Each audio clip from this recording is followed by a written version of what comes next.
Hello there, Wrestleheads. I am Chuck Jones. And I am Amar Scott. And yes, by popular demand, Wrestleheads is back from our sabbatical. We are back on the air reporting wrestling news as it unfolds. Now, this has been a very, very popular weekend for the WWE. Starting off with the old Summerslam weekend, the Access during the week, the big NXT Takeover show in Brooklyn on Saturday, and now here we are at the end of this Sunday, ending SummerSlam, going into next week's Raw. Amar? Well, Takeover just flat out kicked SummerSlam's ass. I mean, Takeover was really outstanding, wouldn't you think? I would say that, NXT, and all intents purposes, has a better crowd. They have a better wrestling spirit. They definitely know how to get behind their performers, and they take the whole entire show to the next level. With that being said, we'll give you a quick rundown of NXT TakeOver, and then we will get to the main event of the weekend, which was the WWE Summerslam. All right, Brooklyn TakeOver, going into the show. Part 2. Part 2. The show sold out, and there was some debuts, and there was some great matches that took place in a big title change. And there was things that were just glorious. I guess what you are referring to, Amar, is the fantastic debut of Robert Roode. Longtime TNA wrestler Robert Roode has finally made his WWE debut in NXT, and he took on Andrade Cien Alba. And, Robert Roode's music, his persona, his presentation, everything is a perfect 10. Crowd reaction, everything. But when it came to wrestling in the ring, I have to give that to Alba. Cien, he did a fantastic job. I mean, he was on his spots. He wrestled all the way through. He took the fall. Robert Roode gets the victory. But that was basically because he's the veteran and he was making his debut. But when you watch the match, Andrade, he did his job. Well, I feel the same. What I didn't feel the same at first. I watched the match in its entirety, and I was off the allure of the glorious, the whole, how the crowd was into it when he came out, his theme music, it being Robert Roode on NXT. I had the blinders on.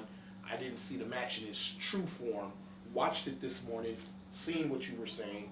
He just got out wrestled. And that's just a flat out damn truth. And I mean, we're not going to take anything from Robert Roode on this evening because he made a fantastic debut. And at the end of the night, people were still chanting his name. In fact, he was so far over that they were cheering and singing his theme song, the Glorious song. Yes. And I think it was good. It was a good experience for Andrade Alba. I think that, this is something for him to build on. And I'm going to go ahead and segue into another match on NXT's card that involved No Way Jose and A-Double Austin Aries, which again, along the same line, it basically just getting the experience part out of the way. He had a great match. He was in there with a fantastic veteran, in Austin Aries. And No Way Jose, again, he did his part, he did his job, and he can look back on this and say that this was a great experience wrestling with a veteran. Well, I believe the same. I mean, No Way Jose, I've been high on the guy since he came in. Yeah. The guy, he has charisma. He can get it done in the ring, too. He's not just all party and flash. I mean, that's all nice. He's a fun guy. He loves to have a good time. No Way Jose. But Yeah. Austin Aries, class personified. He knew he was in there with a class wrestler, a double wrestler. Yes. You know what I mean? And got in there and they got it done. It wasn't the greatest match, but it was decent. It was the opening match, too. Yeah. It really set the tone for the night in that match. And to add on to what you were talking about, Amar, one more important note to point out during that match, it marked the return of Hideo Itami, the longtime Japanese acquisition that came over from New Japan, which was sidelined by a sudden injury and had to take a year off. Well, he was able to make his return, and it looks like the first person on his list is Austin Aries. And that's going to be fantastic. The fans of wrestling, you're going to love this. I mean, these guys had the intensity. The intensity. They had it on their face. And we knew it was time to boogie. Absolutely. His music hit, Aries had a look on him that I haven't seen since TNA. He was shocked. He was shocked. He was mad. Like, how dare you? Yeah. I'm Austin freaking errors. Yes. You know, but it's going to be good. The fans are going to love it. Yes, and that promises to be an exciting matchup coming up on NXT programming very soon. Moving on into the night, you had another debut of a female wrestler, Ember Moon, which her independent name was Athena, and they gave her this new persona where she is embracing a blood moon rising. She comes out with red contacts, but once she got in the ring, it was all business against Billie Kay from Australia. And I just want to add on here that, you know, despite what character development WWE was trying to create with her, when she got in the ring, the independent came out. She worked the crowd, she did everything she was supposed to, and she hit her fantastic finishing move. I just believe Billie Kay, she's an outstanding wrestler, outstanding talent in her own right, but I just feel she may have been a little bit jealous. You know, she may have been a little bit taken back because it was Ember Moon's, her debut, and everybody was so high on her. So I feel she smothered her. I feel she smothered her. She didn't let her get out and do her thing. I've seen some clips from her on the indie scene where Athena gets out and she gets into the ring and she's doing her thing and things is clicking. Mm-hmm. She kept her in a box. Mm-hmm. She kept her in a box, but at the chagrin, it worked out for Ember Moon. That's She right. still looked great. Absolutely, Amar, and I'm going to point out one more thing here. You know, when you saw her wrestle, you really couldn't get a gist of what Billie Kay is all about with this match with Athena. It could have been a sign of nervousness, knowing that, you know, she's in there with a veteran, and this is not only a veteran, but this is a veteran wrestler who's trying to make a mark, trying to plant that seed for her NXT career. So please be on the lookout for Ember Moon because she has great things to follow. Now, moving into the tag team part of the show, you had the defending champions, the Revival, going against the two Cruiserweight Classic contestants. Go ahead and shoot their names. I'm a little rusty on their names. Johnny Gargano Okay. and Tommaso Ciampa. You're talking about suspense, excitement, spot for spot, and it is very, very rare that you see a tag team match end in submission. Yes. This match gave you everything. It had you on your heels. You really thought that the two upstarts from the Cruiserweight Classic were going to take over the NXT Championship. But just like true old school champions, the Revival, they revived. And they got the victory. They made it look good. And I got to tell you, they are a very shiny spot, like a very bright spot in NXT with the departure of American Alpha and numerous tag teams before. I think it's safe to say that the NXT Championship is, the tag team championships are in good hands at the moment. Well, I feel like this. I can't disagree with you. Can't disagree with you. Agree with everything you're saying.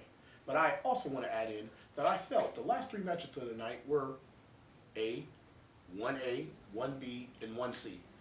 I mean, I couldn't pick a better match out of all three. Mm-hmm. I mean, and the tag team match were one of the matches on the last three matches of the night, and it didn't disappoint. Right. You know, both teams came in there willing and ready to get it on. And boy, Yes. they sure did. I'll tell you one more thing to point out about this match. There were numerous near falls, and the crowd was on the heel of every moment. As a performer, that's when you know you got them. When this is like 1, 2, and you know you get that response from the crowd, which is like, we can't believe that the fall didn't happen, but we're happy that the match continues to go. You know, those are classic matches, and you know, with that being said, we're going to go ahead and move into the NXT Women's Championship, and I know that this was your favorite match of the night. Defending champion Asuka defending against Bayley. Bayley trying to redeem herself from her unfortunate loss against Asuka the first outing out. And man, Bayley looked like a totally different wrestler in this match.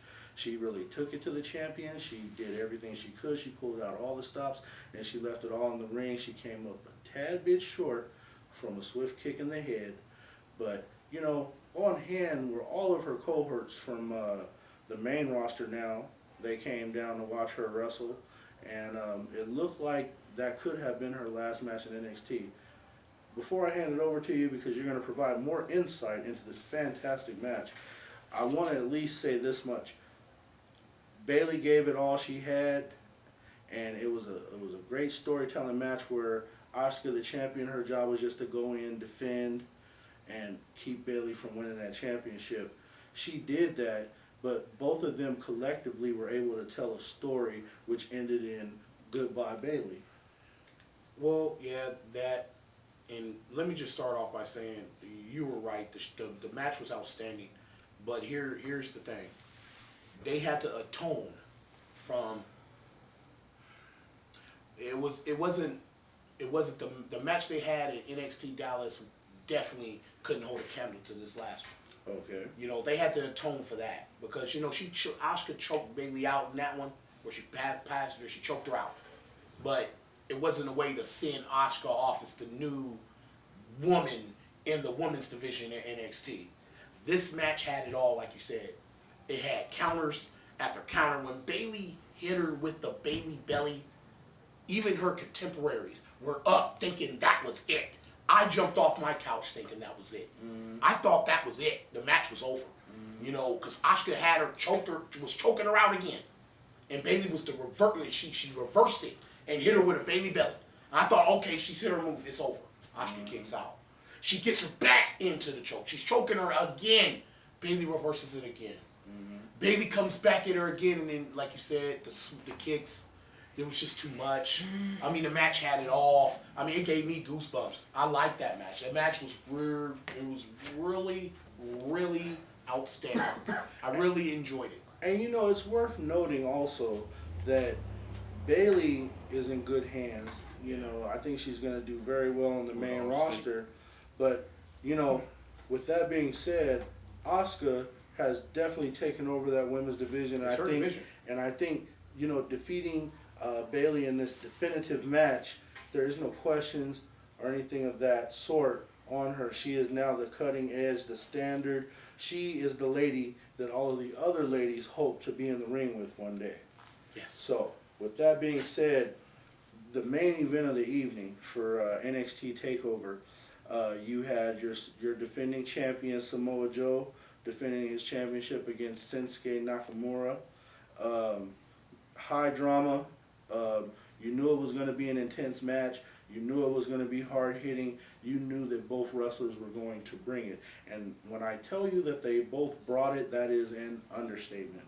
From what we saw in that match, the intensity, I mean, at the end, you know, at the end of the match, it was a little bit of a scary moment for Samoa Joe. However, you know, with our reports coming out of Korea today, Samoa Joe appears to be okay. So, with that being said, you know, I feel like Nakamura, he won the championship, he beat him, he showed his strong style, he did everything, and Joe is a tough man, tough to keep down. I thought he broke his jaw. When he hit him with his finishing maneuver, The first one. I mean, you know, I was concerned when Joe took that German suplex. When he took that German suplex on his head, that's when I was very, very concerned. But at the end of the night, when you saw Nakamura finish him, and then you saw the ref hit the cross on the outside, No, but they call it something. that's when I got a little concerned for Joe, because I said, hey, you know what, this is after the match. We barely seen him throw up the cross, and the camera cut from him. Yep. So when that camera cuts, when that camera cuts, you're almost certain that other wrestler is injured. Well, it's just Shinsuke just cannot. Nakamura just can't be denied. You know, the guy is a talented wrestler. We all know this. I mean, he's a talented entertainer. You know, and he just got in there and he brought his lunch. He brought his hard hat. He brought his lunch. He came in ready to play. Ready to play. And Joe, there was nothing Joe could do about it. Joe tried and he fought it off. And he, like you said, he is a tough guy. But I had fearfuls for his jaw. When he took the first one, I thought it was over. And I'm gonna tell you something else too, just to add on to that before we move to our main show of the weekend. It's worth noting that Nakamura, with him being the NXT champion, it's going to be very hard to take that belt off of him, because the way he wrestles, the way he presents himself, he's such a showman. He's playing on your ego and your mind from beginning to end. And right when you're not looking, he'll kick you in your mouth. It's one of those classic examples of how he gets in your mind first, and then he damages the body second. Mind games. He's very talented, not just as an athlete, but he can get upstairs in your head too. And as you know, folks, when you have it upstairs, that is more than half the battle. So that was NXT in a nutshell. Be prepared on Wednesday for what they have planned next. Now, the coup de grace of the weekend itself, the WWE Summerslam event, also in the same building, Brooklyn at the Barclays Center. You know, this SummerSlam was a special SummerSlam. It had celebrities. You know, it was a 4-hour extravaganza. It's one of the very few times that you see WWE have more than 10 matches on one card. And actually 10 matches made the main time frame. So with that being said, we can breeze through the pre-show. You know, it marked the beginning of an epic, well, what two wrestlers are hoping for is an epic 7-game series feud. You know, 7-match, 7-game. You know, it's a big game situation. And we're talking about Sheamus and Cesaro, both wrestlers who I feel need more of an edge, a bit of a revival, moving up to the next level in their careers. This is something that could be very special if they are able to make it happen. So, you know, with that being said, they had a good match. It was a good presented match, and it looks like Sheamus took the first round. Well, with a few like this, I'll tell you, Chuck, you just have to pace yourself. Gosh darn it. You got to pace yourself because there's going to be 7 of these things. There's going to be 7 of these things now. You don't want to run out of gas now. Cesaro put on a hell of a match. But, you know, kudos to Sheamus. He got the 3 count.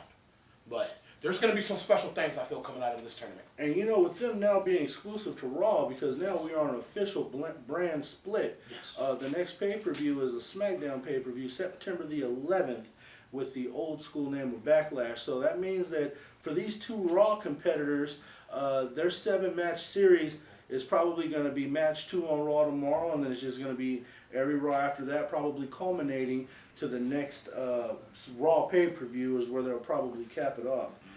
So please be on the lookout for that. And then in further news, we have the tag team extravaganza match also on the main card, on the pre-card, with American Alpha, the Usos, and numerous other tag teams. You know, they put on a great show. It was high-flying, bodies flying everywhere. You know, it was everything you wanted. But when it came down to it, it looked like Jordan and Gable, American Alpha, set the tone, but the Usos flew in and stole the victory. That may be setting up for a hellacious affair between those 2 tag teams. And let me tell you, when you involve those 4 gentlemen who are specialists at flying and specialists at wrestling, man, the sky is the limit for them. And if they are going to introduce a tag team championship to SmackDown, which if they are, it should be at the September 11th pay-per-view, you're looking at the 2 teams that are probably going to start it off competing for that championship. And then it's also on the pre-card, I'm missing a match. The Neville and Sami Zayn versus...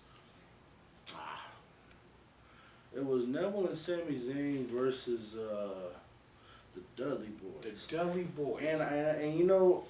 Devon is sure packing on those Pillsbury Doughboy pounds. That belly is quite large.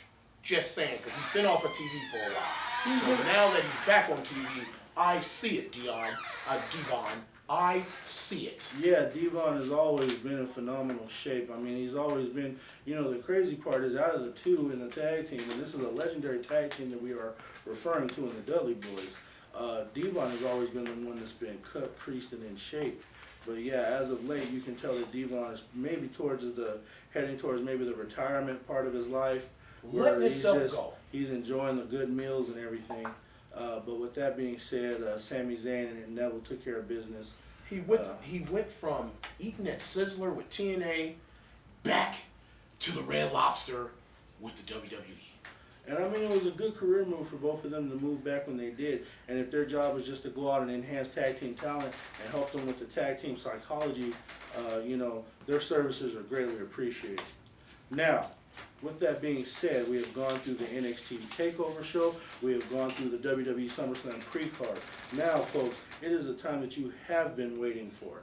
It is the main card. It is the SummerSlam card. This is one of the most anticipated pay-per-views that the WWE has had in a long time because you have so many fresh faces in big-time positions that it has to be an exciting night for everyone involved. So we're going to just start rolling them off. The very first match was your tag team grudge match with your popular tag team of Enzo and Cass versus Kevin Owens and Chris Jericho, native Canadian wrestlers. The match went down like it was supposed to go. Owens and Jericho picked up the victory. We know that the sky's the limit for Enzo and Cass. We don't quite know which way they're going to go individually, but we know that when it comes to Kevin Owens and Chris Jericho's that veteran, putting the tutelage out there, putting the knowledge out there, the know-how, giving the advice in the big match situations. You have Kevin Owens and also a grizzled veteran who is waiting to step into that upper echelon to the WWE. And it is my personal opinion that I don't think you'll be waiting long for him. Well, I'm just going to piggyback off something you said there, Chuck. You said the sky was the limit. But I have to disagree with you there. The sky is the limit for Big Cass. A managerial position is the limit for Enzo. I'm still not impressed with his technical abilities in the ring. It's still a pile of hot garbage, as they say. I didn't have anything bad to say about Chris Jericho, the Ayatollah, a rock and roller, in KO. They put on like they were supposed to. Cass came in there, did his thing, but that Enzo character, gosh gee heck, I believe that guy can just be a straight up manager. So what you're saying, Amor, is that you are referring to Enzo Amore as an all-talk and no-walk wrestler. All talk, no walk. I gotta tell you something. I feel like you are onto something with that. Enzo is a big talker. I feel like if you put him on a used car sales lot, he'd probably sell every car in the lot because he's that good at talking and convincing you and making you believe. But yeah, when he gets in the ring, he's about as basic as it gets. But nonetheless, we digress. Moving on in the match, and this is a surprising twist. Early in the card, you got the WWE Women's Championship match. Reigning champion Sasha Banks defending her championship against the former WWE Women's Champion in Charlotte. Charlotte looking for redemption to get her belt back. She came out. I like the fact she had nobody in her corner. They wrestled their match. I can't say it was one of their better matches, but nonetheless, the title changed hands. It came back to Charlotte. So now Charlotte is a two-time women's champion, or three. I think it's just two. Because she had a long title reign, and then she dropped to Sasha. Sasha, as you will find out later in the show, what's going on with her. She drops the belt back to Charlotte. I have no problem with this outcome. I have no problem with the outcome because Charlotte hasn't shown me that she was a right champion. What I mean by a right champion, she had her time at Raw. She should have took that time and really ran with it. But instead, she walked. You know how you got people that do these miles, these 2K miles, right? And they're like, yeah, I'm gonna get done with it, but then they run like for 5 minutes and they just walk the rest of the time. And that's basically what Charlotte did. She ran to get the title and then she just walked. Charlotte, when she was the champion, she ran. So the title, I said it last year, this time at SummerSlam, when the Primetime Players was the tag team champions and the New Day took the tag team champions, retained them from them, and became two-time tag team champions at that time. It had to happen. She didn't hold it right, and that's just it.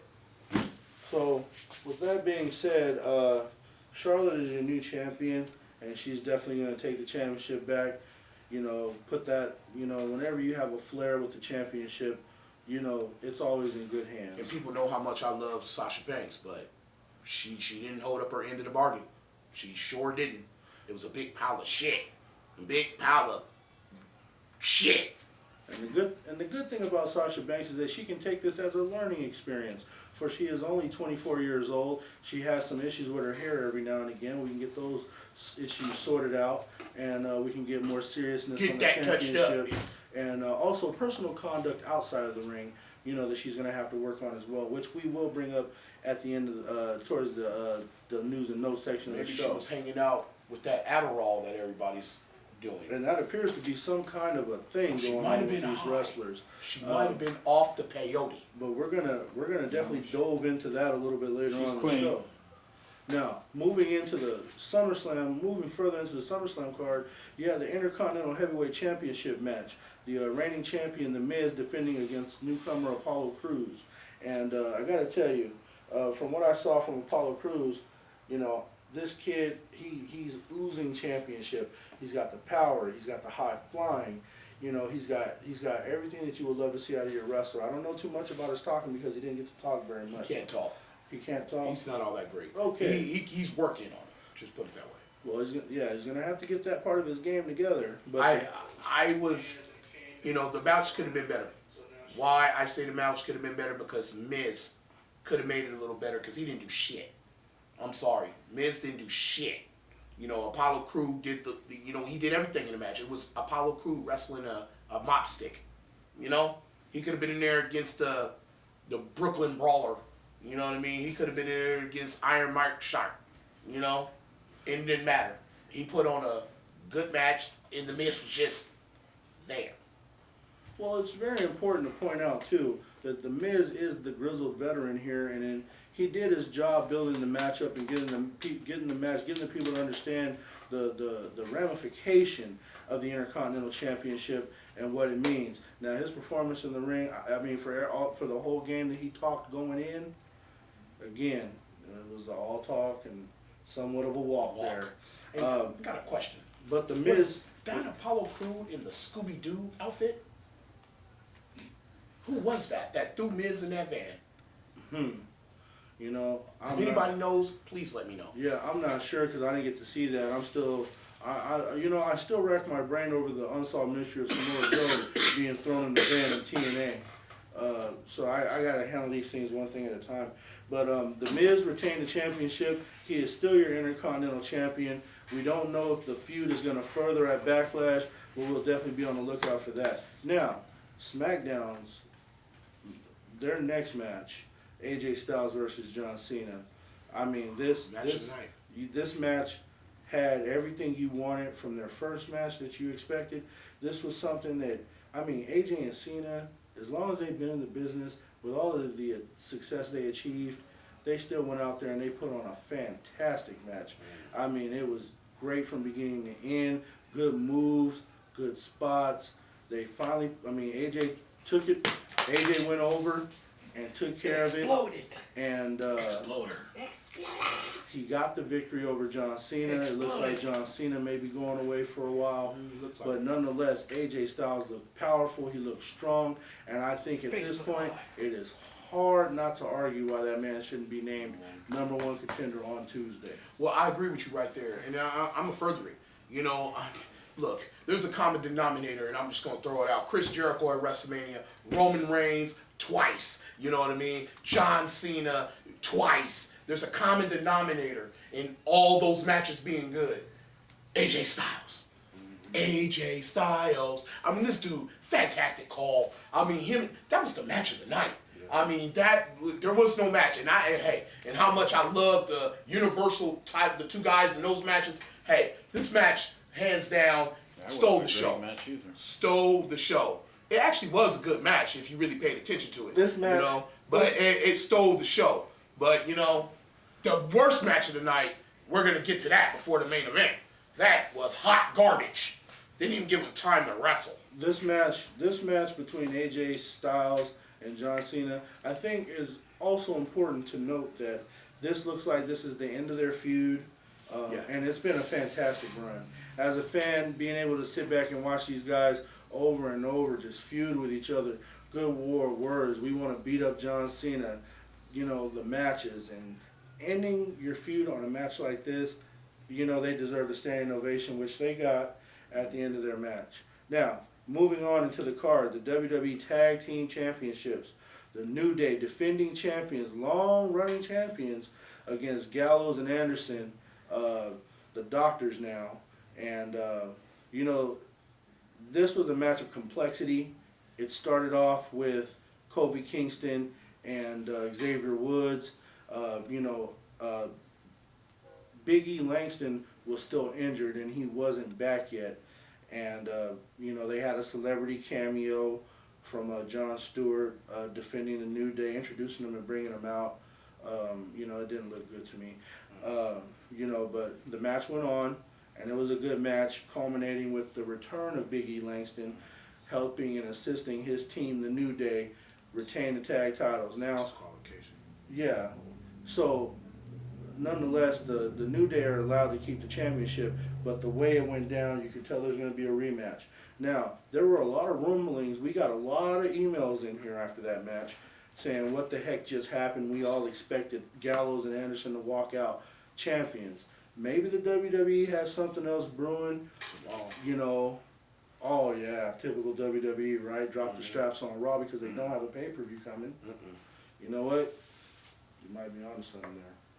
I mean, it's like this. The match I didn't have a problem with. I just had a problem with the ending. I thought, this is the time you take the titles off the New Day. I mean, they had a great run, but I felt, you put the title in capable hands with Anderson and Gallows. You didn't have to keep it on the New Day. There's no reason for it. But, I mean, hey, they have their reasons. They have their plans. I mean, tomorrow night on Raw is a possibility that we can see new champions then. I don't know what they're going to do. There may be a return match. But we'll see. That's about what I got to say about that one. And Big E returning definitely gave that match a big ending. Oh, yeah, big ending.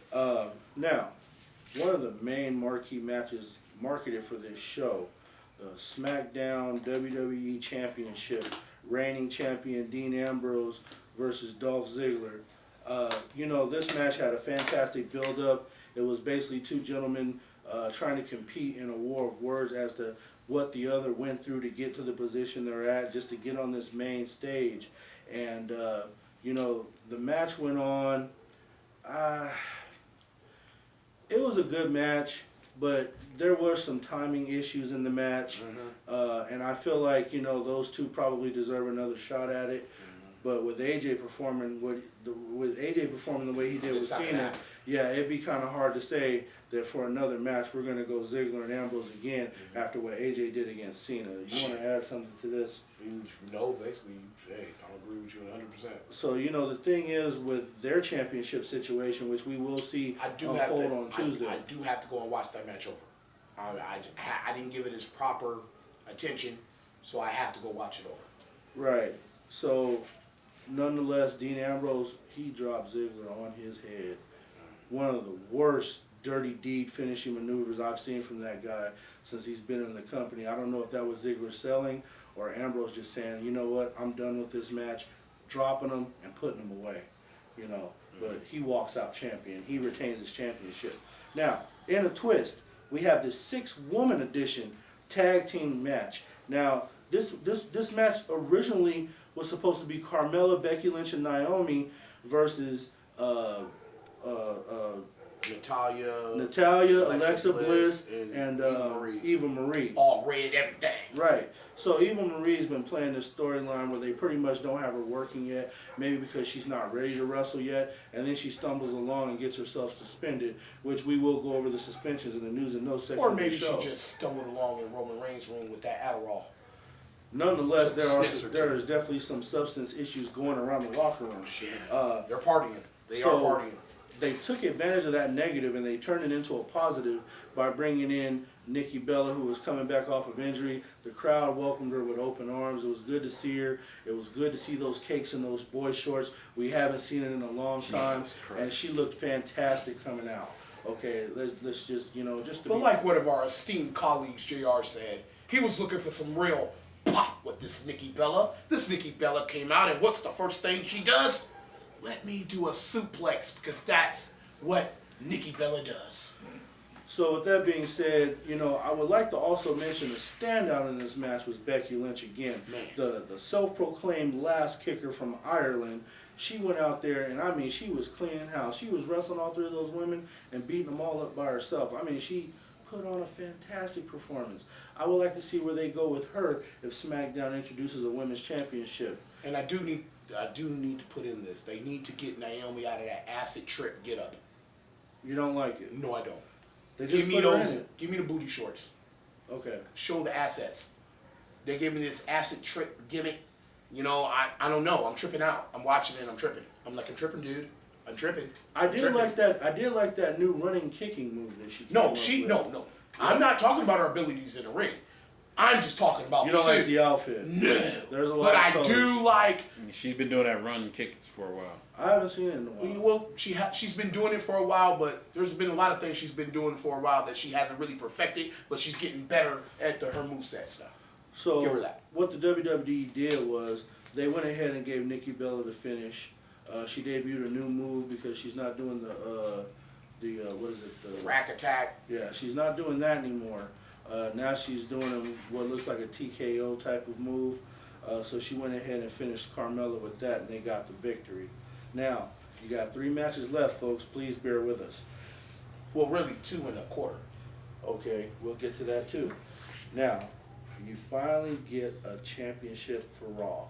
This is the WWE Universal Championship. They had all the authority figures, on scene. They debuted the belt. They showed it. It basically looks just like the SmackDown Championship with a red leather strap. But nonetheless, let's not let that take away from these 2 fine athletes that had to get out there and get it done for that belt.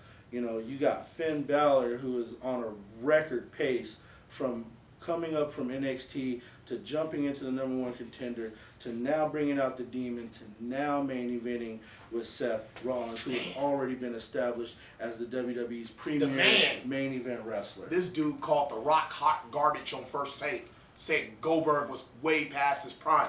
Hey, and he wasn't lying. So with that being said, man, this was a very, very good match on the card. I would say it's second to AJ and Cena, but not by a lot. And, I got to be honest with you. I think me and I can account for a lot of wrestling fans out there. We love the fact that Finn Balor got pushed. We love the fact that Finn Balor's in the main event. But we all felt that Seth Rollins should have started this new title reign with this WWE Universal Championship. Well, the WWE saw it a different way. Yeah. Finn Balor wins this match. He wins this match definitively. He beat him. He defeated Seth Rollins, and he beat him clean.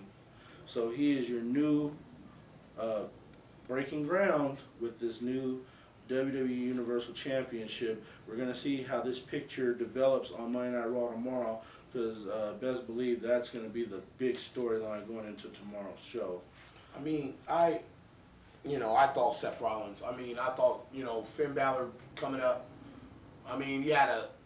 There was a feeling that he was going to get it, but I just thought they were going to put it back in Rollins' hands, really, and let him run with it for a little bit and then give Balor his shot later. But his time is now. It's now. And I'm not mad at it. I'm not mad at it. And then watching that match, if you watch the match, they did 5 moves that you've never seen before. You know what I mean? Nobody, even though Cena and AJ Styles was the top match of the night. Let's be honest. Cena, AJ Styles, the top match of the weekend. Mm-hmm. Yeah. Even though Brooklyn had a better card, Cena, AJ Styles was better than anything on Takeover Brooklyn. I'm sorry. And that's just my opinion. But when you pull out different, you didn't see this. There were five different moves in that match that you didn't see in any other match. Any other match didn't give you 5 new moves. Cena and AJ gave you 2, maybe 3. You know what I mean? And that was about the end of it. But that match, there was no stone unturned. Seth Rollins wasn't going out without a fight. But in the end, it was back and forth. But in the end, Finn fucking Balor, the Demon King, the man from the Rising Sun, basically, where he made his name. He's now the Universal Champion. Yeah. And it's really, you really can't be mad about it because it's in good hands. I mean, you can be mad. I mean, you're entitled to that. Any wrestling fan, you're entitled to your opinion. But let's think about it here. You're going to be mad about a guy that gets it done, that will get it done every motherfucking night. You're going to be mad about a guy that's money in the ring, money outside the ring. He's not bad on the mic. You know what I mean? The matches that he can have with everybody in the company that's of top talent, it's unbelievable. You know, and we're going to see where this is going to go. Because we also have tomorrow night. And I'm pretty sure, the man, Seth Rollins, is going to have something to say about tonight. I'm pretty sure. So with that being said, folks, your new WWE Universal Champion is Finn Balor. It's going to be interesting to see where that roller coaster takes us. Now, moving into the next match, you have the United States Heavyweight Championship, which is now turning into a personal grudge, a personal feud of what you would call. You know, they wrestled a full match on Monday Night Raw, and everyone was very apprehensive about them going at each other again at SummerSlam. This time, not for Rusev's wife's honor this time, but for the task at hand, the United States Championship. Why we really should be wrestling in the first place. His wife's honor. You know, this match never got started. I did it for the pussy. It was never a sanctioned match. They wrestled. I couldn't even say they wrestled. They fought. This was a fight. This was a straight up, you know, guns cocked, me versus you, your best versus my best. This was one of the best, like, physical fights that you could ever think of. I mean, the match never got started, and they tried to kill each other. Yeah. And you know, at the end of it, Roman Reigns actually ended up standing tall over Rusev. Yeah. And I can't remember the last time I seen Rusev get manhandled and beat down like that. But what you seen from Roman Reigns, that was a man with conviction. That man had a look in his eye. He was like, fuck you, your wife, and your future. I'm beating the shit out of you tonight. And Rusev, for the first time I saw, down, holding his ribs, hurting himself, he was out of it. And he didn't want no more Roman Reigns tonight. Roman Reigns kept coming back. Yes. Roman Reigns wasn't the guy. He wasn't the good guy. He wasn't the bad guy. He was the guy that had his foot knee deep in Rusev's ass. Let me tell you something. He wasn't the good guy. He wasn't the bad guy. You know what he was tonight? He was the bully. He was the destroyer. Because Rusev sure didn't sell that spirit though. That shit was hard. He pushed Rusev around tonight. And you know that they are only getting started. This is going to be one of those matches that's going to have to end up. This may be what he needs. This is going to be something that they're going to end up in a cage, in a cell. It's going to be something really personal like that. And I'm going to tell you, Lana, from what we saw from Roman Reigns tonight, it may not be a good idea if you're ringside for that match. They are going to destroy each other. And for the casual fan, you got something to look forward to with those two.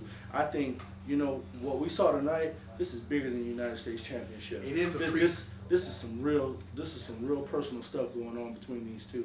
I mean, you can tell at the end of the day, as a worker, it's respect. As a storyline, this is more than something could have been said. Something could have been said backstage. You know, because we had the whole Adderall thing with Roman Reigns being suspended or whatnot. You know, Rusev is a guy that don't hold his tongue.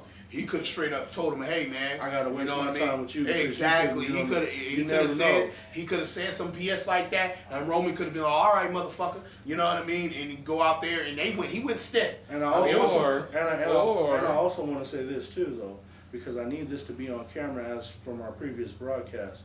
This is the best that I've seen Roman Reigns look. I haven't seen him look like this since that one match he had with Wyatt. I really applaud his effort. Because if he's going to wrestle and talk like this, because his feud, everything, the build-up, everything was there. He didn't have to talk too much. But when he did talk, it was so much better. Yes, it was. It was so much better. Maybe you don't have to worry about that world title shine. See, I don't know. Maybe he's out of the title, the world title picture, and he's a little bit. Okay, got finished, and then you go. Well, y'all been talking the whole time. Oh, I mean, we're in front of the camera, fella. We get the voice time. Oh, really? Yes, producer. Go ahead, Amor. Man, I'm about to lose my train of thought in a minute. But anyway, maybe... Let's wrap this shit up, B. Now you sound like Alonzo from Straight Outta Compton. For real, man. No, you got it. Yeah, shit. Man, but look, man, I mean, maybe that world title bright lights, it's off him. Because maybe some people just shine when the lights aren't as bright. You know what I mean? Maybe he needed to go down here to do this so he can shine when the lights is bright. He looks so much You know what I mean? And you so have been saying if he went to the mid card, maybe we would see something differently. I actually got that out of this Korean liquor store owner that I go to. His name is JR. Yeah. He was the first person. He is the first person that I heard say that about Roman Reigns, and I wanted to give him the credit. Yeah, he I did wanted say to that. give him the credit for that because he said Question this. from the audience: where's my sweet potato pie? Fried chicken. And your watermelon and fried chicken, right? Yep. Black eyed peas. He said that from the beginning that Roman Reigns needed to do the mid card Your stuff discretion first, is because advised. you know what, the mid card is how you develop your character, and it develops how you are as a superstar. It sets the tone for which path you're going to take. And even though Roman Reigns had to go all the way to the top, get knocked back down, he's in a good place. He's in a good place with this feud with Rusev. Go ahead, Randy. Oh shit! I can fucking talk now. Now you can Yeah, your speak. shit was how you dropped it, bro. Man. Oh shit. Okay. Here, let me, because I'm not a Roman Reigns apologist or anything, or most of the time I get accused of being one. But let's just say this. Here's another option, right? Let's just say, because now you drop down to the mid card, right, where he's in the U.S. that range where they like, okay, you're not that fucking important. Maybe the fucking the hand up the puppet's ass is kind of released, and his cheeks are nice and free flowing. Because if you sit there and think about it, A vulgar term. Yeah. I mean, it's only vulgar if you're sitting there fucking announcing. But hey, nonetheless, if they not on him like that and he gets to be himself, I think that shit makes a big difference. Because sometimes it don't even have nothing to do with you being in the spotlight, but if they force feeding you lines that's not you, and we've seen it in the past where they give people lines and it has nothing to do with their character or who they are, then you out of place.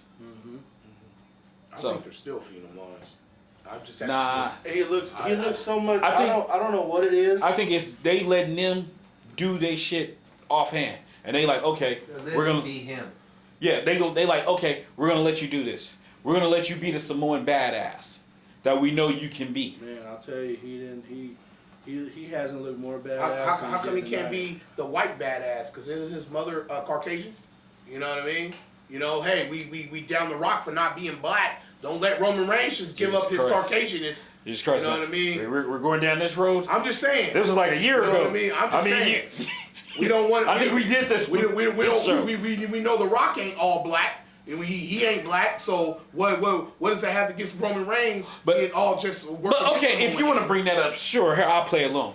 You know why I said that, and I think I said it on camera that I said that, but I say it again, and I said it on Voxer when I was in Philadelphia. I said that because it seemed like The Rock magically becomes black when he's doing a movie, or when he's doing a black movie aimed towards African Americans. What about Roman Reigns? When does Roman Reigns said he's Samoan every day. He said he's Samoan every day. So he's not white. He don't. Hey, I don't hear him say he's white. Okay, but is that wrong though? Hey. But is that maybe wrong? That's wrong. That's something that wrong. You should take up. No. Maybe that you should take up with him. But it's wrong. But it's wrong. That's what the same point I made about The Rock. It's wrong to say that The Rock ain't black because he don't do nothing for black folks. But because he uses the Samoan heritage thing. But Roman Reigns is doing the same thing. He's Samoan all day, but his mama's white. So you know what I mean? But see, so he ain't claiming you that. You can't compare the two. He's not claiming that's white side. He should claim his white side too, because he's not just Samoan, he's white. Like The Rock's not just Samoan, he's black, so he should claim some of his black side. You guys are right. So what you saying? I want Roman Reigns to come out with Kerwin White, you know what I mean, and come to the ring. I'm just messing with you. I'm just being difficult. Why would he come out with Chavo Guerrero? I'm just being difficult. But okay. I'm just being difficult. Hold on. Before you guys turn this show. Just being difficult. Before you guys turn this show into a verbal bloodbath, let's go to the like main. A fake ass. Let's go to the main group. Let's go to shit. Let's go to the main. With Kerwin White though. God bless John McGraw because that nigga just died. That would be hard. But yeah, go ahead. So before you guys turn this into I was just being difficult. No, he I just wanted to before bring it you- up. It's a Roman before Reigns you match. guys turn this into a verbal bloodbath, let's go to a real bloodbath. Cause shit, The main event. This goddamn show need to be spiced up because it was goddamn 1, 2, 3 boring street. Let's go down We the just did path. it a certain way. There ain't nothing wrong with that. We Let's gotta yell all the let's time. go down the No, you ain't path. gotta yell at this shit. Let's That was go like down a, the We was just path. giving it the I was like proper on a way. shithouse path. Let's go down the path of the main event. Got a point across. Let's go down. Brock Lesnar versus Randy Orton. Waste of fucking time. It's a Wow. bloodbath. It was one of those matches, you know, this is probably a first in the WWE where you see a match end in a technical knockout. Hey, when UFC. I mean, it went as scheduled. Suplex, RKO. What shit was it? Was it like 6 suplexes? Suplex, Six, Table. seven, yeah. and then Brock started grounding it down. Table, though. and that was about it. That's all. And Randy hit a DDT. He hit the He DDT hit from the- the rope. oh, he And dropped Brock Lesnar on his head. Maybe that's what did it. Yeah, I that's might- why Brock beat his ass. I might have to change my position. That might have been Brock Lesnar's worst match in the WWE. Well, I'll tell you what, it didn't look good for Orton either. Man, It was just a brutal This ended with Brock knockout, drag Lesnar. out. It shouldn't have been the main event. Damn sure This should've. ended with Brock Lesnar And taking I'm his like, gloves off. you didn't get and shit. beating Randy You didn't get no Orton damn down. Goldberg. You didn't get nothing, and that was the fucking main event. It shouldn't have been the main event. I don't think Goldberg garners the main event. It would have been some kind of excitement. You see the crowd. Goldberg The crowd was wanted it. The crowd wanted it. Goldberg is washed up. They should have ended the night with Finn Balor winning the title. I think we're all in agreement there because if he was just going to demolish Randy Orton like this could have been in the middle of the show. You know. And now Randy Orton gonna be out for another 6 And I'm months. gonna tell you, and I'm gonna He's tell you be right something. back tomorrow. And I'm gonna tell you something about Randy Orton too. It takes a lot of guts to take that. Because that wasn't just wrestling. Like Brock beat. I think Brock got pissed when he dropped him on his head. Brock beat. You know what I mean? Brock He beat the dropped him crap on his out of head. him. And That DDT was real. he was bleeding. He was leaking pretty good. But see- where the medical personnel, they had to keep their cold rag on his head. They wouldn't let it go. See, now you said this. We know you the Brock Lesnar fucking defender in here, right? It has nothing to do with that. Hold I'm on. telling you what we all said. Hold on, no. I want to ask you a question. on that show. I want to ask you a question. Now, they bring Brock Lesnar back. He's been back, what, 4 years now? 4 plus, we can say? Yeah.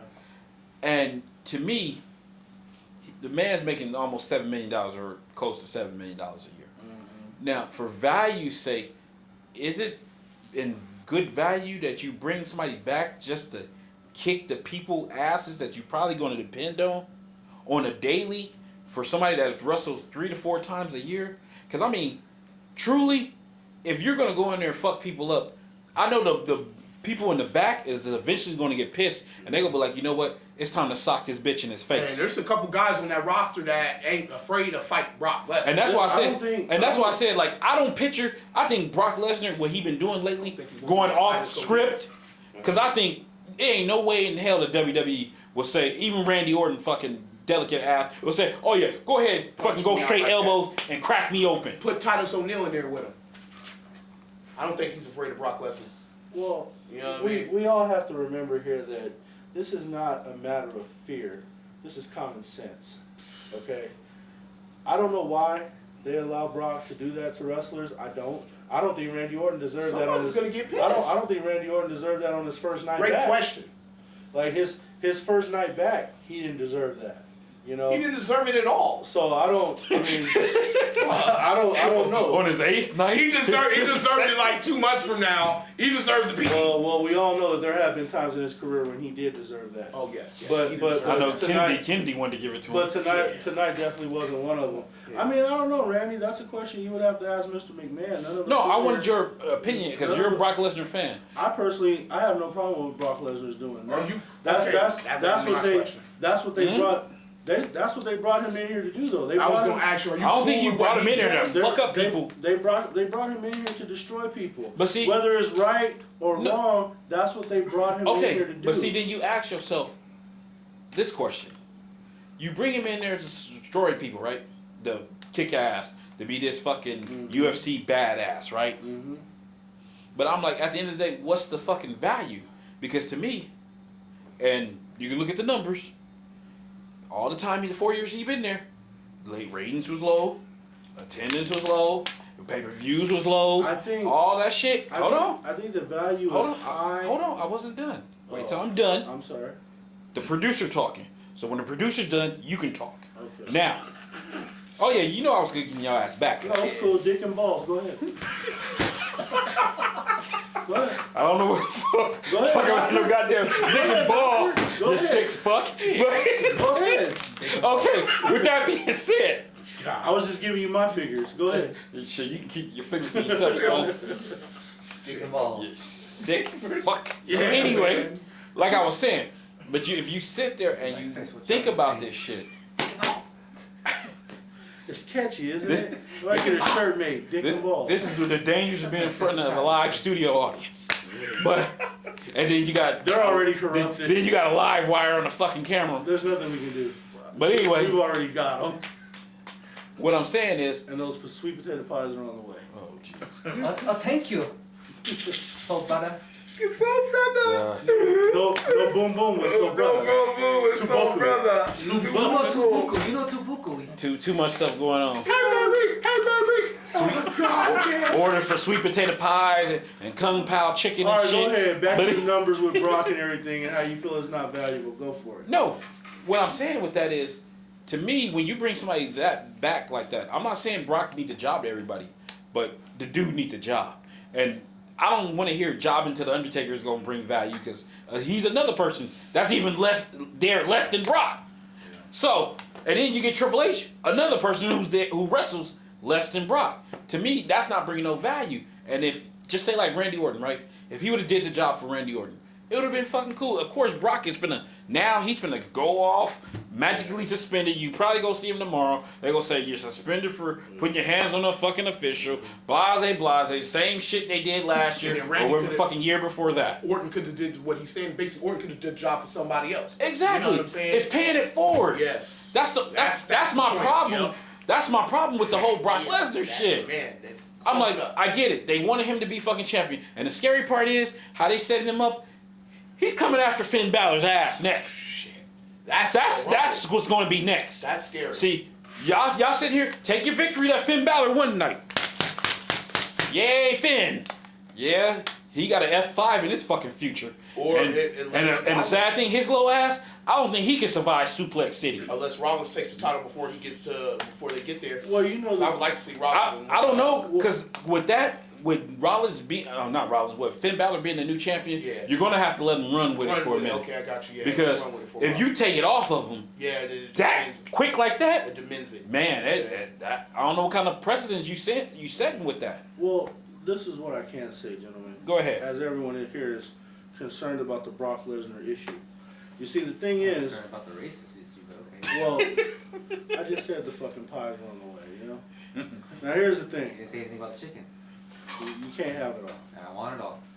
I already I took, paid I good already, money for I already took care it. of You the work chicken. for me. I owe you.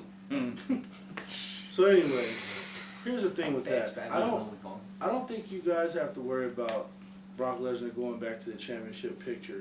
There's a reason why he went against Randy Orton, and now with the way he did Orton, I wouldn't be surprised if those two go at it again when he comes back, and Orton fucking hits him with a baseball bat or something. Like, you know, like I don't think we got to worry about Finn Balor because Vince would not want Finn Balor laying in a pool of his own blood after wrestling Brock Lesnar. I don't think that that's the way they're gonna go. See, it's okay for Orton to do it because Orton is not involved in anything major.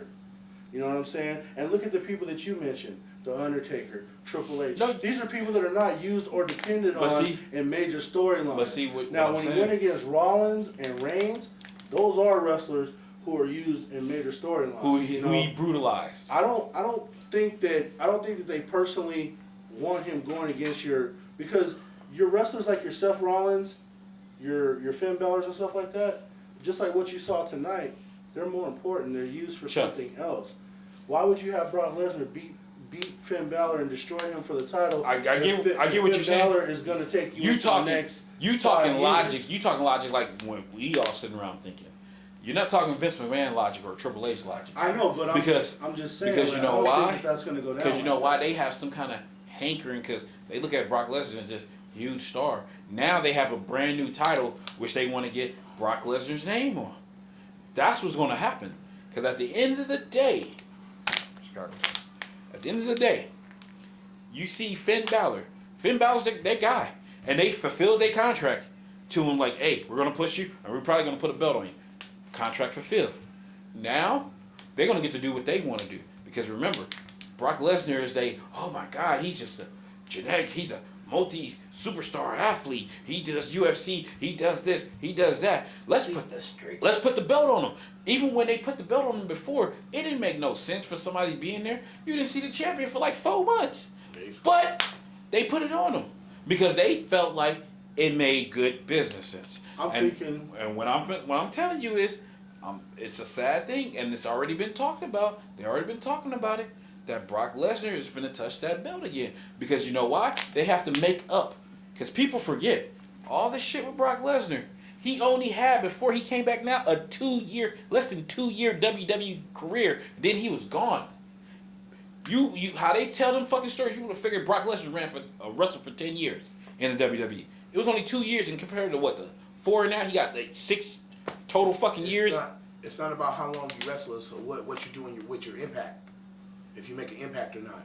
And I agree with you. He didn't wrestle that long, but he made a good impact when he was there. He made impacts in other places. He made impacts in the WWE. You know what I mean? Obviously, what he did in the WWE got him straight to UFC and all that shit. Wouldn't you think the shit? When you think the shit, the IWGP? I was gonna say the New Japan shit. But that happened after the WWE. Right. That's after he quit. He got the IWGP, held it for a little bit, and then lost it to Nakamura. You know. But shit, you remember he was gone from WWE until he went to UFC 3-4 years. He went WWE, and then he went to. He tried football, right? Football failed out at that. Went to New Japan, and then back UFC. Then UFC, he went to UFC. What was that? 07? Around there. So he was going from WWE 3 years. I don't think you gotta worry about Brock touching the belt, dude. They got him on a different path. In fact, the way they're building him, the way they've been building him, you know that there is a defeat coming for him. You know. No, seriously.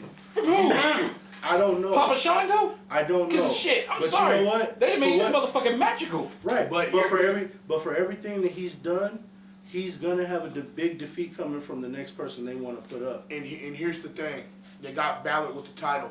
Brock Lesnar is probably going to get the title shot at Royal Rumble when he comes back. But here's the thing, how he beat up Randy Orton, I won't be surprised if he came creeping from under the ring, hit him for the RKO, and then Balor got the pin and beat him.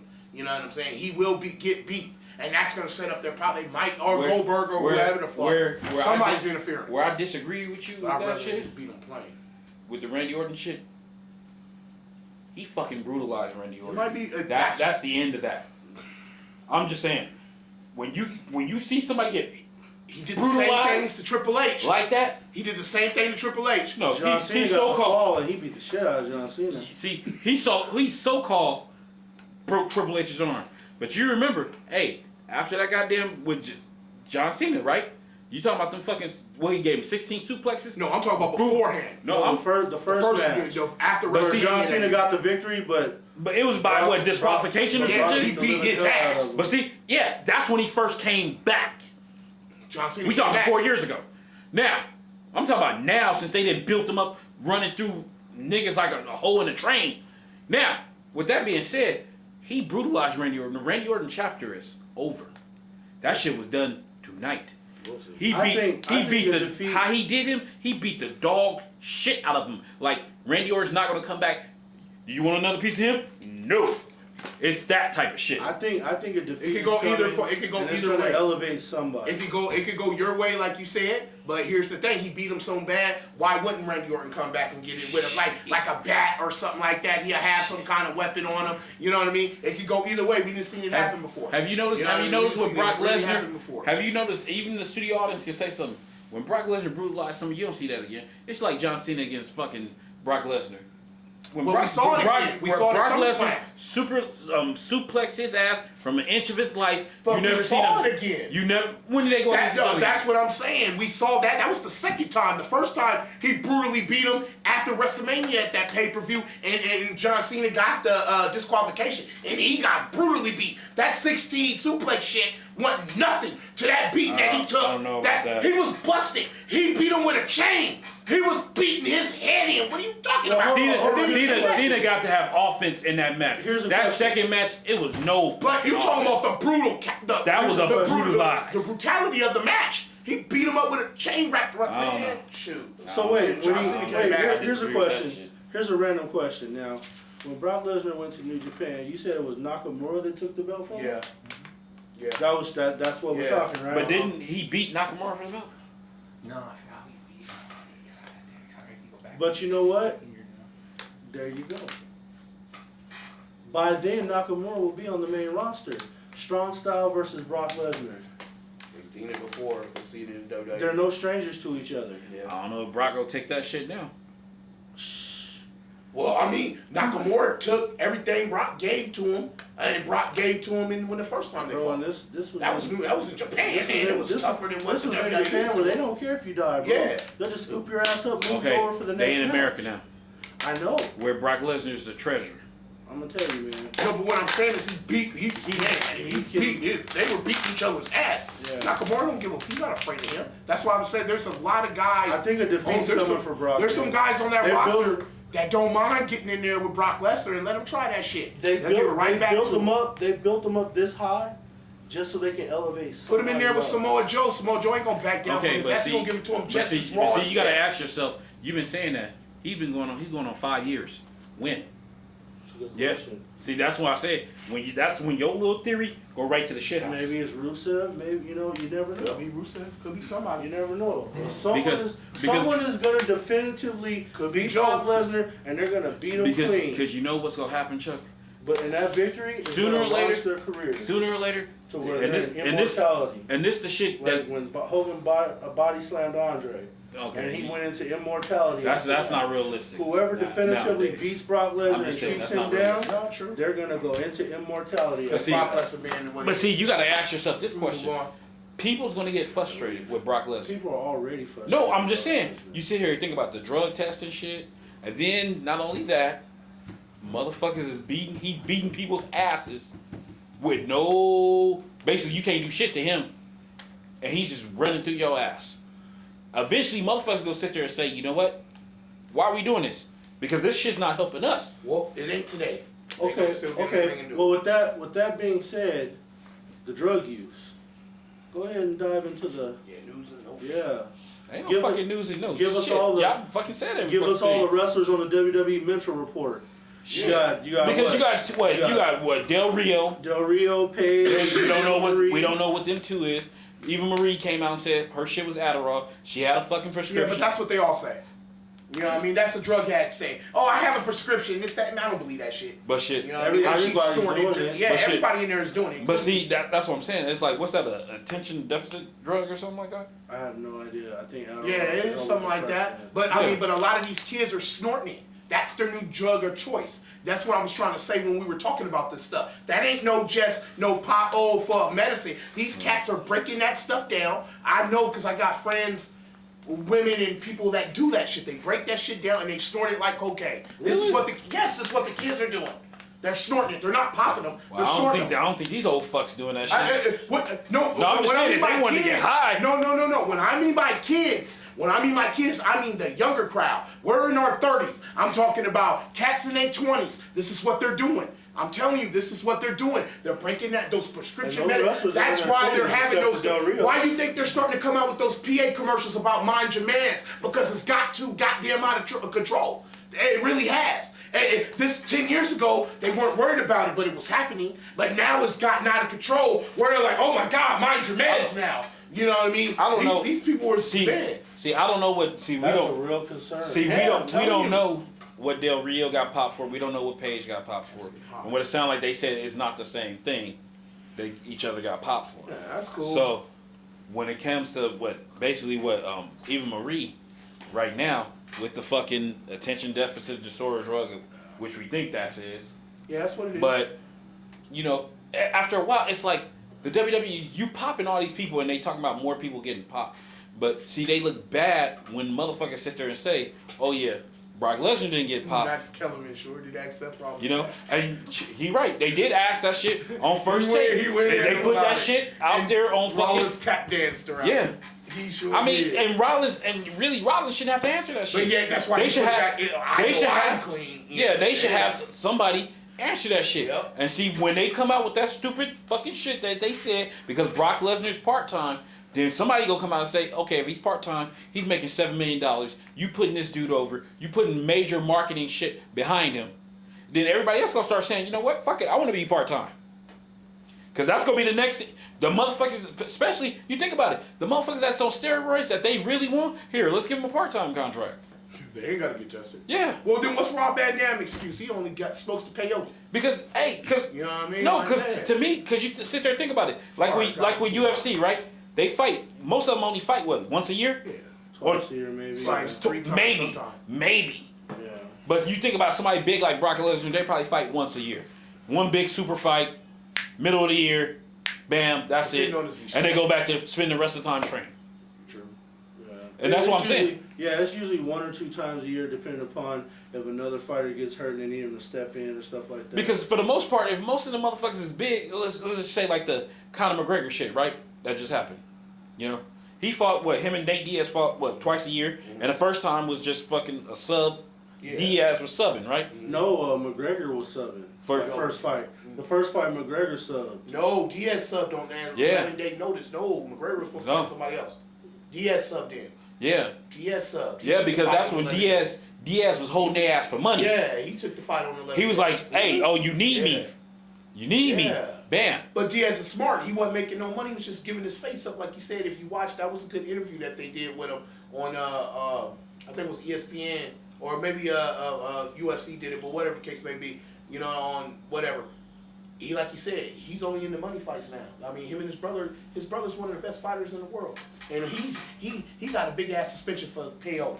When you letting motherfuckers come back after 6 months off of steroids, when they taking those steroids, they can actually hurt and kill somebody in there. No, the funny shit is, goddamn Dana White was ready to put his life on the line for Brock Lesnar. Saying, Brock Lesnar's clean. He went after everybody. Everybody's like, hey, you sure he clean? Because you had Hunt already throwing him out there saying, that nigga was mad because his ass got beat. He wanted to beat him clean. But nonetheless, he said it way beforehand, and he was right. He said that dude's juice to the gills. Then why did he take the match? He should. Why you think everybody take it for the money? Okay, then he can't complain about it. Don't complain if you took the match for the money. But hey, that's my thing. But you gotta sit there. If you didn't want to take it and they say you had to take it or they're gonna fire you. Okay. Then yeah. As you're a boxing fan, right? Yeah. So let's jump to some boxing. I'm gonna go back. It's just like you getting in a fight with Margarito. You remember Mr. Old leg gloves himself? Yeah. Even though you know it's a possibility that motherfucker might come in with leg gloves. But you take that chance because 1, you're a boxer, and 2, you want the money. Yeah, there was loaded gloves. His gloves were loaded. But look, see, there was no. Look, that was the first time he got caught doing that. He got caught against Shane Mosley because he used the same glove twice. He tried to use that same wrap against Mosley, and Mosley's corner man, his manager, trainer, caught it. You know, but when he fought Cotto, he could have killed Cotto in there. I thought Margarita at that time should have been banned for life. He could have killed Cotto in there. He beat Cotto within an inch of his life. Didn't he try to do it again? And then he tried to do it against Mosley. But he got his ass whooped, right?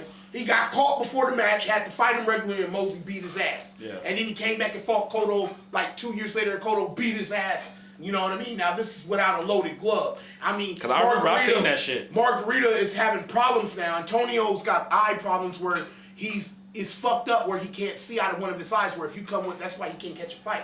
Because he's blind out of like a corner of his eye. And let's be honest, I'm gonna be real. Happened to a deserving motherfucker. Yes, I was just about to say, I'm gonna be real. I don't wish ill will. I don't wish ill will. I don't wish ill will against nobody, but he deserved every motherfucking bit of that. You know what I mean? Because when he could have killed Cotto in that ring, could have took that man away from his wife and his kids, and then tried to do it to Mosley. That's a chicken shit punk motherfucker. I have no respect for Antonio Margarito. I loved him. Yeah, I liked his style and everything. But then once you do that shit, there's no coming back for that for me. That you could kill that man in the ring. You knew what you was doing. It's just like when that Puerto Rican fighter in New York in the 80s got killed because a motherfucker had a loaded glove. This is some serious shit. Now, you know, that's why steroids is really serious in combat sports. You circle back to Brock Lesnar being extra fucking juice. If he fucking brags for years that he's a big, strong, country ass white boy, he did say and that's what he said. Yeah, he did say that. You don't need it. He don't. He's strong. He is a country. You don't need that shit. And you think about it. If he would have went there, you see how he fucked up Hunt's face, and it looked like he was barely hitting him. Like I said, the crazy thing about that is, from WrestleMania to his UFC fight, he dropped like 40 pounds. Red will have to deal with that country strength next year in the press. So, I mean, I don't know where the big enhancement was. He probably used it. Ask his ass that. He probably used it to lose weight because he got smaller. Write him a letter and ask him. He probably lost. We'll see. Here's the thing.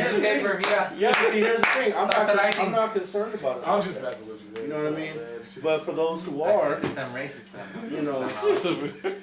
that's something to look at. But he didn't get bigger; he got smaller. All right. But see, if he got smaller, he got stronger. True. Okay, we gotta leave it there. We gotta agree to disagree. And we've been going at this for. I was just saying that's dangerous. It is. When you sitting there doing that, dangerous. You in there to hit somebody with your fist, and you extra juiced up. It's one thing going. I don't see it as extra. You know who was extra juiced up? Ken Shamrock was extra juiced up. Okay. And you saw it on him. No, it did when in the 90s before he came to WWE.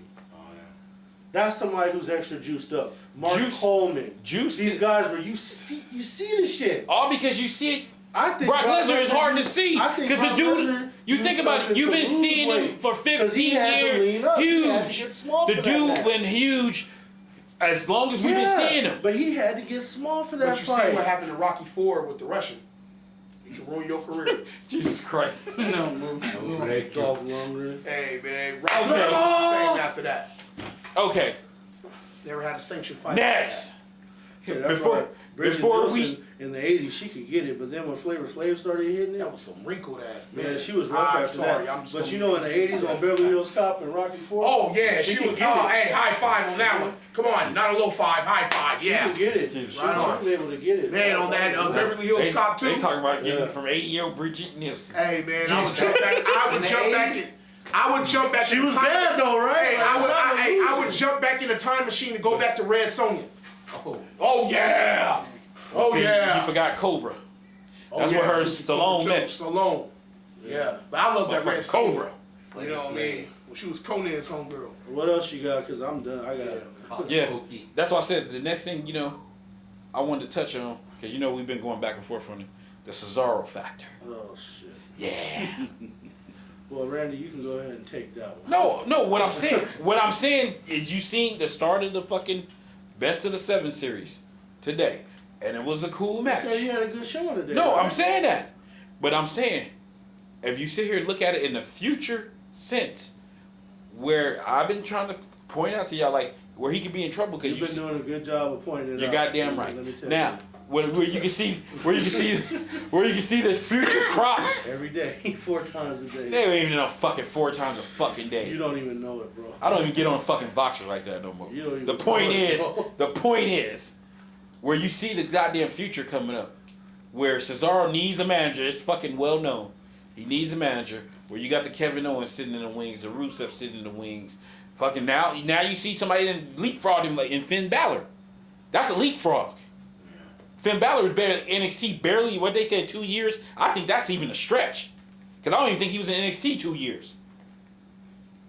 And you see somebody came from NXT, leapfrogged him. Seth Rollins, leapfrogged him. Roman Reigns, leapfrogged him. Dean Ambrose, leapfrogged him. And you see, you got Nakamura, Samoa Joe. You got a shitload of fucking people.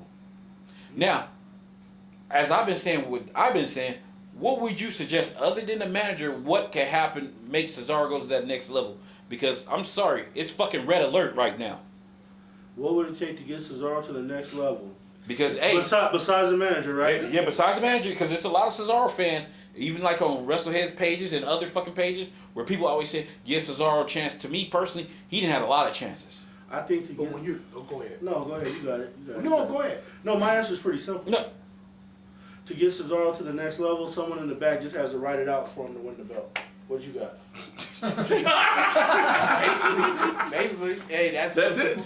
Or when you're in regards to giving Cesaro a chance, when you're that damn good in the ring, you get all the chances you want until you get it right, until we get tired of you. You know what I mean? Personally, there is no other, and just my opinion, there is no other what does he need besides a manager? You give him a manager, that's money. Yeah, that's the talking it. is there. He needs the manager. He has no other flaws in this game. Because he wrestles, he gets the crowd into it. His crowd, all that is on. Bro. Wait a minute, hold on. I got another one for you. That bullshit ass James Bond music, that bullshit ass shit that he come out to the ring with. Well, he had that music for a long time. They totally destroyed the way that music. What I'm saying is that James Bond tearing off the clothes, they could change that shit. But, I mean, besides that, all he needs is a manager and the man is money. They need to change the music. Else. Well, didn't Paul Heyman just sign another contract with him? I think they need to go Paul Heyman. He's a Paul Heyman guy. They tried that before, but I don't know. That shit lasted. But to answer your question, Paul Heyman did re-sign where he has more creative control for his shit. So maybe that can help him. But see, where he's lacking, we say, like they were sitting there saying like, oh, he's money in the ring. But then if you put him next to Kevin Owens, he loses. So the match is still money. It's talking about wins and losses. No, I'm not talking about wins and losses. I'm talking about you go person for person, attributes. If you sit here and have a fucking list like, who should I make the champion first? Kevin Owens. Why? Because he's ready to go right now. But that's the same shit I told you with Seth Rollins and Roman Reigns. No, but didn't you just say that ain't no flaws in this? There ain't no flaws in this game besides the manager. Besides the manager, he needs somebody to talk to. The reason why you put Kevin Owens first is because Kevin Owens can go out there. He don't need no manager for the first 10 minutes and tell you a story with the championship on his shoulders. Yep. What about the wrestling? The wrestling is just about the same. They're not far apart. They're not far apart. Kevin Owens is more explosive off the top ropes and all the stuff that he does there, but Cesaro goes off the top. Yeah, Cesaro's just as he went off the top ropes today. He's just as good. You know what I mean? Kevin Owens and Cesaro is just as good. For me, he's just too. It's just Kevin Owens can go out there, like you said, he can go out there with the title and tell you why he's champion and fuck you. Cesaro get out there and be like, even if Cesaro gets mad, I mean, that's about it. Even if Cesaro gets mad and goes, "You son of a bitch, I'm gonna fucking kill you, your wife, and your kids," you're not gonna take him seriously because it just don't come off that way. He's gonna be like, "You son of a bitch, I'm gonna kill your wife." See, that's what I said. Kids. And then here's another one. You're gonna die. That's him. Like, it don't work with him. A lot of guys. It's like Swiss Miss, but what I'm saying. I'm just saying, it don't work with him. He don't have that. You like that one? Hey, that's what he said. He doesn't have that. But see, best example, what we just seen last night, Nakamura. Cesaro, Nakamura. And remember, because Nakamura can't even fucking barely speak. But you expect that because he's Asian. Whoa, no, I don't expect that because he's Asian.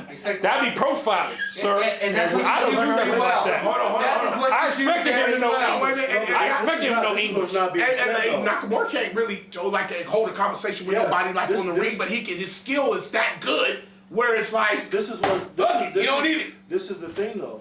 Nakamura don't talk. Yep. You don't need to talk. His showmanship and everything does it for him. What'd you say? His showmanship. You're not talking about the wrestling. You're talking about the showmanship, right? He does that Freddie Mercury, Michael Jackson thing. That's all he needs to do. His fucking charisma enough is like with no words. Well, Cesaro has that. That's how he gets the crowd into it. He has that. Cesaro don't got charisma. That's a stretch. He's been on the Cesaro thing all week. No, I'm just saying if the crowd wasn't, if he didn't have charisma, the crowd wouldn't be. No, because wouldn't be behind. You got to think about it. This is a. So I don't get that argument. This is a high. Whatever the thing is with Cesaro, I just don't get that one. We can all agree that he's not got to have do charisma to stay afloat. To stay afloat, he's gonna have to do something to spice things up. That's charismatic if the crowd is into it. Now you got to ask yourself if the crowd's into it because he's good in the ring. Or they feel like he hasn't got a chance. No, they feel is that Vince McMahon is not high on him. Intelligent ones. No, Vince even said it. The only thing that's holding him back is English. That's the only thing that's holding him back. He's just not that guy that talks. How the hell you don't know? He's Shelton Benjamin. He knows English. It's just his accent. He's Shelton Benjamin, but he's from Sweden. Yeah. You know what I mean? That's basically it. He's Shelton Benjamin from Sweden. That's a good comparison. He's Shelton Benjamin from Sweden. There you go. Yeah, he's the Swedish Shelton Benjamin. They even brought in Thea for him. Yeah, he's just. They tried everything for him. He's the Swedish Shelton Benjamin. Okay, that was just a bad fucking idea. Ain't no stopping me. That was profound. That was Big Mama's house. type shit. Well, Noah Carter was dead. They had to go for the Jesus next Christ. thing. They went for Thea. Had to go, give me a break.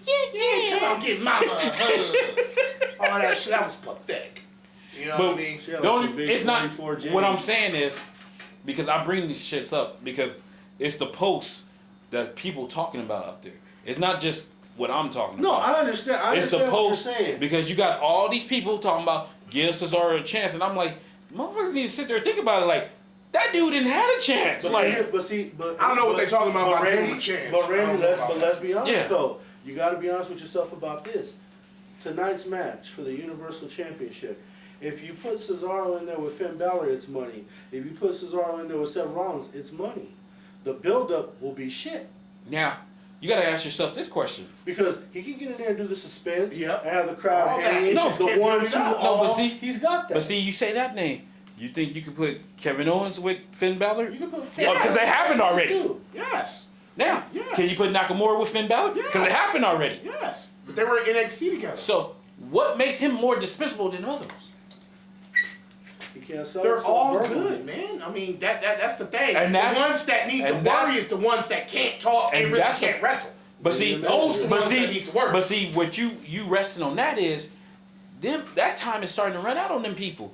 They getting better and better people in there every day. No, but that's what I'm It's saying. no more. The ones that can't wrestle and can't talk, That's combined, where I'm drinks. they's the ones that need to worry. I mean, I think Cesaro, I feel what you're saying. He's gonna get Because it's if no- he does- but that's on the WWE to put. They know. If we're talking about Well, it that and we Sprite notice looks this, real refreshing. they notice this. That's what I'm saying. No. If we notice this and we're talking about it, means they notice it and they're talking about it. They need to get off their fucking dog and pony show and get in Paul Heyman. See, that's my only thing to close this shit out. Is yeah. Sure looks good there, buddy. Hurry up. We ain't got no goddamn water in here. Wrap it up. Shit. Wrap it up, B. But what I'm saying is, Leave it to the it's no more. It's no more of them Rybacks. All the motherfuckers with you, the shit can fucking people. They're starting to get pushed out the door. Right, bitch. So now it's all these fucking. You see It's what the all these studs. you see with the Cruiserweight Classic. That example right there. You see all these top flight motherfuckers. It's gonna be to a point where Cesaro ain't gonna be he the best fucking wrestler sitting there busting his ass, because there's gonna be fucking 15 of them right behind him that got better skills in them. Then what's gonna be your excuse then? Eventually, your time does run out. We're not there yet. We're still. It's starting to get there. We're still at where we're still at Yeah, go where ahead we're and at. take a tinkle. We're still at where we're at, and the WWE Yeah. needs to notice this and go ahead and help him out in that way. If they don't notice it and help him out, Jesus Christ. if they shit, dude. Sarin gas. Oh God! Gas mask. But if they don't help, shit. If they don't help him out and do this, you're right. His time is ticking. You know what I mean? God dang, Charles, that stinks. Shit. Now, with this and many other subjects, we'll be on the next episode of Wrestleheads. Outro.